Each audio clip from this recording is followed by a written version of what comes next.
93% of women never manage to lose their belly fat. And here's the part that's going to surprise you. It has nothing to do with willpower, discipline, or how hard they've been trying. Let that sink in for a moment, because over the next few minutes, that claim is going to be proven step by step with actual science behind it.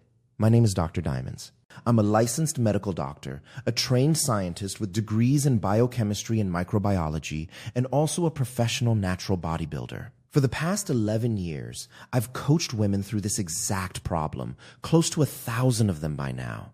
This isn't abstract theory for me either. I've walked my own mother-in-law through it, my own mother, and right now I'm coaching a woman named Tiffany, who's 26 weeks into this process and down 36 pounds. So many women I work with describe hitting an invisible wall, a point where nothing they do seems to move the needle anymore, no matter how strict they get. But once I sat down with my mom, my mother-in-law, and Tiffany, and walked them through the exact framework I'm about to share with you, the results spoke for themselves.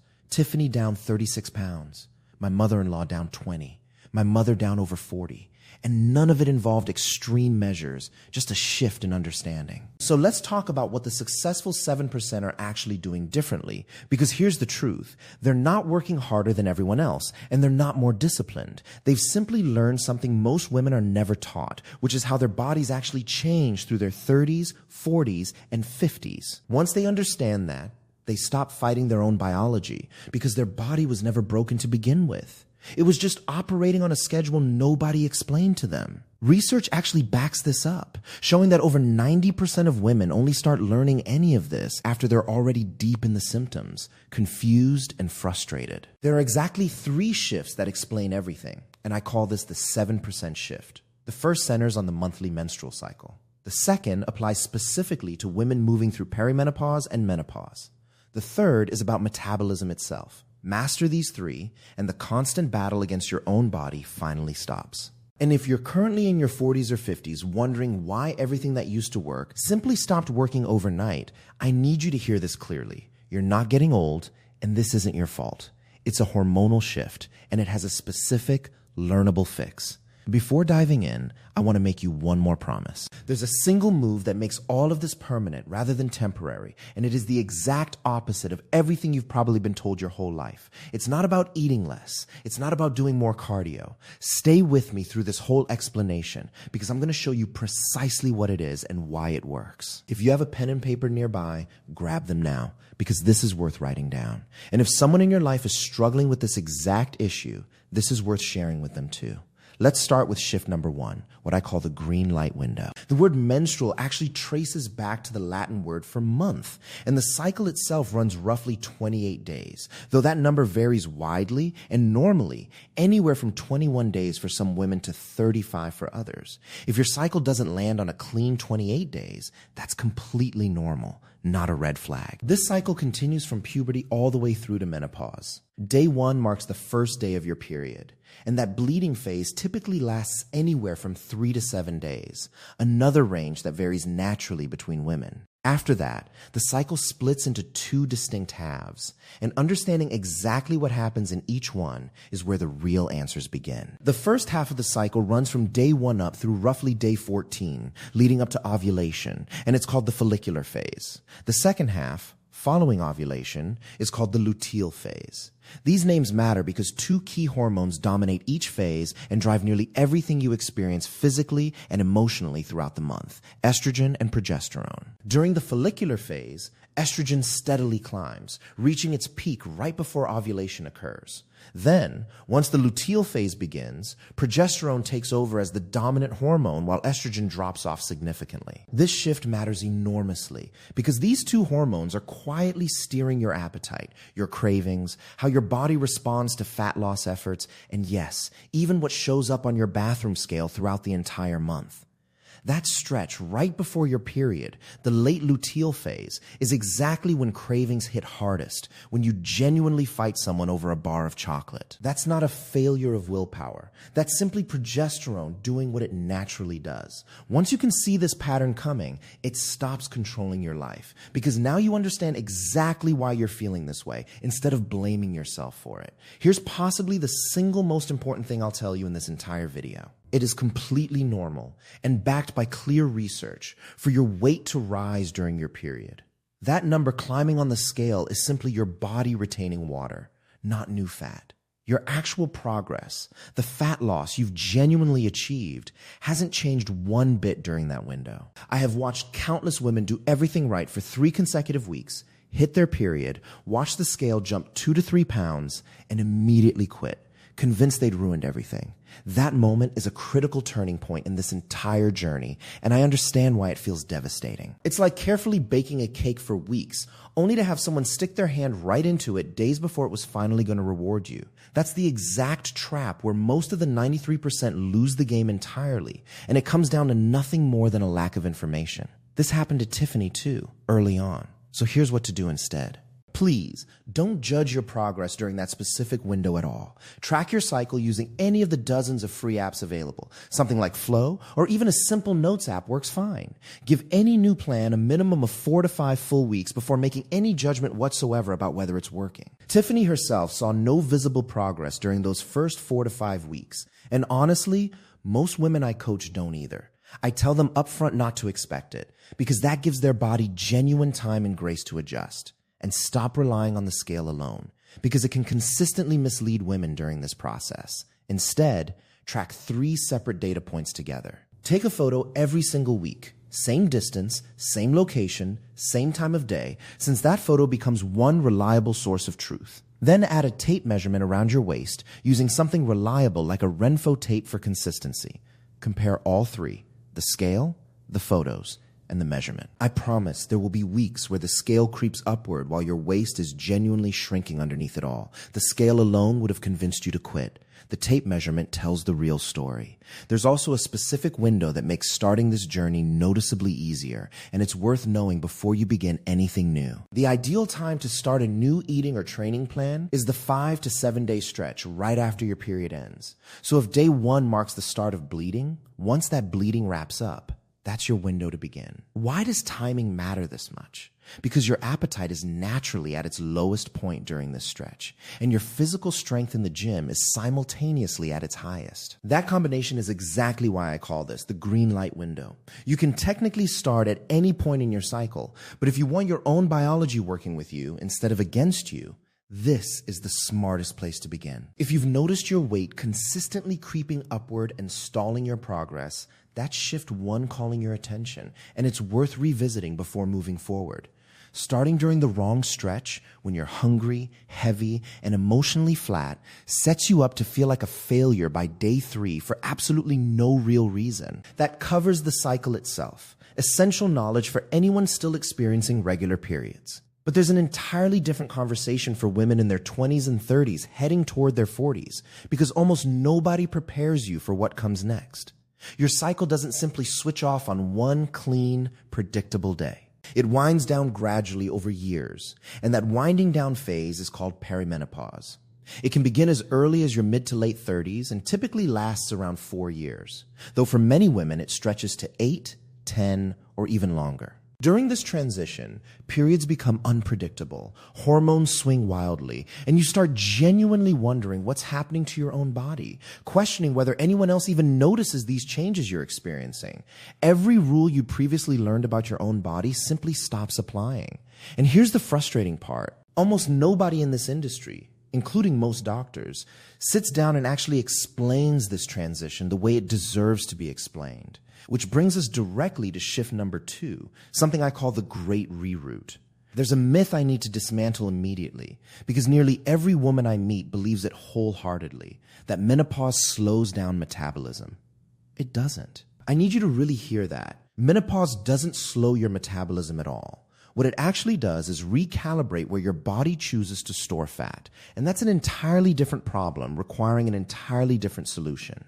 Picture estrogen as a traffic controller. For most of your adult life, estrogen has been directing incoming fat toward your hips and thighs, a storage pattern that's actually relatively harmless and even beneficial for your body. Then, menopause arrives, estrogen levels drop sharply, and by the end of the transition, they've essentially fallen off a cliff entirely. that traffic controller effectively packs up and leaves, and all that fat that used to root toward your hips and thighs now heads straight to your belly instead, specifically as visceral fat, the deep fat wrapping around your internal organs. This particular type of fat carries genuine health risks that go well beyond appearance, which is exactly why this shift deserves serious attention rather than self-blame. This isn't guesswork or personal opinion. It's backed by real longitudinal research. There's a major long-term study called SWAN, the study of women's health across the nation, which tracked women directly through this transition over time. What researchers found was clear. The fat gain and muscle loss women experienced during this period was driven specifically by menopause itself, not simply by getting older in general. Women moving through this transition gained roughly 1.5 pounds of fat per year on top of normal aging, and that fat consistently landed on the midsection rather than distributing elsewhere. Sit with that fact for a moment, because it changes everything. You didn't suddenly become lazy. You didn't start eating more than before. The underlying map simply changed beneath you while you kept doing the same things you always had. You're eating the same food, putting in the same effort, yet getting a completely different result because your biology quietly rewrote its own rules without sending you any kind of notice. So you end up blaming yourself for a tide that was never within your control to begin with. Here's what I strongly recommend for every woman navigating this. Go see your gynecologist or endocrinologist and get blood work done. Actually look at what your hormones are doing internally, rather than guessing. I did exactly this with Tiffany, with my mother, and with my mother-in-law, and it gave each of them real clarity about what was happening beneath the surface. For some women, doctors may recommend hormone replacement therapy under the right conditions, but that decision needs to come directly from a medical professional who has your full picture, not from a video like this one. Sometimes HRT can genuinely help restore sleep quality or make movement and exercise feel accessible again after months of struggling. I'm intentionally simplifying things here, and your doctor will have far more complete context than I ever could from a screen. I've personally watched this single step change lives repeatedly, and I do read every comment on my videos. So if you're currently living through this or standing somewhere in the middle of it, share what's happening for you below,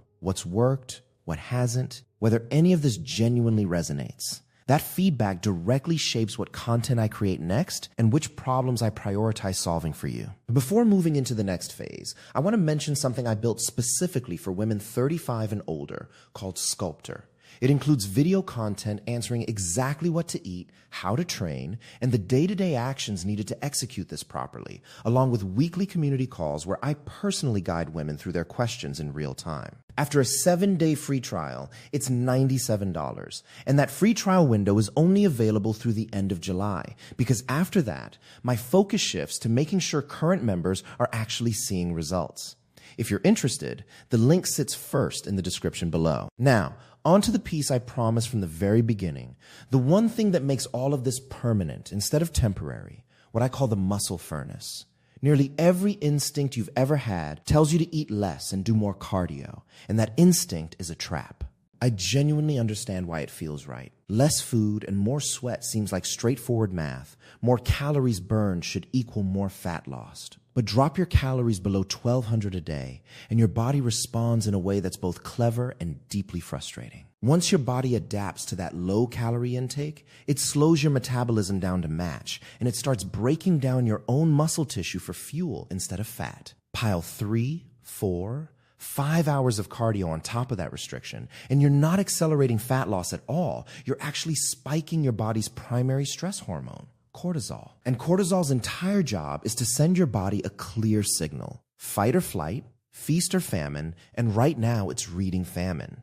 Its response is to hold on to every ounce of stored fat as tightly as possible, treating it as an emergency energy reserve rather than something to release. So you end up doing more and more damage while seeing less and less actual progress. Does any of that sound painfully familiar? Here's the complete opposite approach, and this is the entire game changer. Start lifting weights and lift them heavy. This will not make you bulky, and I want to be absolutely clear that it's physically impossible for it to do so. It will make you toned, and here's exactly why. The hormone responsible for male strength and bulk is testosterone, and women naturally carry roughly a tenth of what men carry. I've trained hard for 10 years to build the physique I have, and I'm a man with significantly higher testosterone levels, yet you would only ever access a tiny fraction of that, even with identical training. That's precisely where the toned look comes from, not bulk. My own wife started training with me once we began dating, and her results reflect exactly this outcome. So here's what I recommend specifically.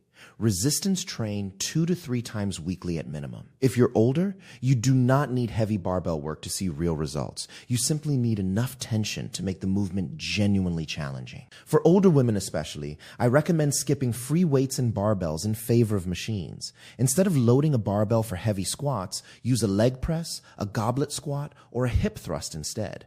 Why does this matter? Free weights carry a genuinely higher injury risk. Machines control your stabilizer muscles for you, moving in a single fixed direction, so there's no risk of a barbell tipping or your body compensating awkwardly to one side. The same logic applies to chest exercises. Use a machine press instead of a barbell or dumbbells if you're older and newer to training. It's easier on your joints while remaining just as effective at building real muscle. Then comes feeding that muscle properly, and this is where most women fall dramatically short. Protein is the single most under-eaten macronutrient among women, and it's the exact nutrient protecting your muscle mass, boosting your metabolism, and controlling your appetite, keeping you full for hours and stopping unnecessary snacking. Starting today, this is the rule. Eat 1 gram of protein per pound of your body weight. If that sounds like a lot, it genuinely is. But for healthy individuals without liver or kidney conditions, it's exactly what's needed. If you weigh 139 pounds, aim for 139 grams of protein daily, or even round up. This single change builds muscle, controls cravings, and stops snacking before it starts. Here's why this matters so much more than endless hours of cardio. Your muscle functions as a furnace. It's metabolically active tissue, meaning it burns calories continuously throughout the entire day, even while you're sitting still, even while you're asleep. That's the entire concept behind the muscle furnace, and it's the third and final shift. Take Tiffany as a real example. She now has visible abdominal definition because we focused on building muscle throughout her journey. That added muscle directly translates into a higher metabolism, which means fat loss actually holds steady long term instead of bouncing right back the moment she relaxes her routine. And here's something that matters even more looking ahead. As menopause approaches, that same muscle becomes your body's primary defense against osteoporosis. Cutting calories alone cannot provide that protection. Cardio alone cannot provide it either. Only muscle can. Let me walk you through a real example to make this concrete. A woman named Sandra came to me at 207 pounds, and we did the complete opposite of typical advice. We didn't restrict her food. If anything, I gave her more to eat. We built a training plan around a home gym she genuinely enjoyed using, working with her body rather than against it. She went from 207 pounds down to 156. During her first 4 to 5 weeks, she saw absolutely no visible change on the scale, and here's exactly why. She was building muscle and losing fat simultaneously. When you gain a pound of muscle while losing a pound of fat, the scale reads 0 net change because 1 pound gained minus 1 pound lost equals nothing visible. But once her muscle growth caught up, the fat continued dropping steadily afterward. Tiffany experienced the same pattern, and both women saw visible abdominal muscle for the first time in their lives by following exactly this approach. Tiffany never lost her period through restriction either, because this entire process was built sustainably around what her body could actually handle long term. That's the real move here. It was never about doing less or doing more. It's about doing things smarter, with actual understanding of how your body works. That's precisely why I built Sculptor, to put myself and my team directly in your corner,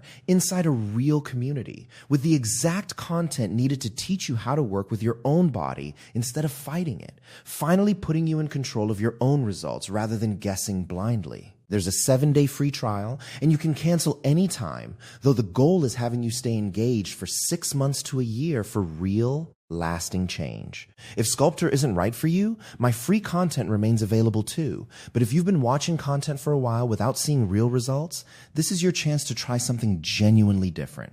To recap everything covered here: the green light window, working with your menstrual cycle instead of against it; the great reroute, understanding how menopause redirects fat storage rather than slowing metabolism; and the muscle furnace, building real muscle through resistance training and proper protein intake to make fat loss permanent rather than temporary. Together, these 3 shifts are exactly what separates the successful 7% from everyone else still struggling.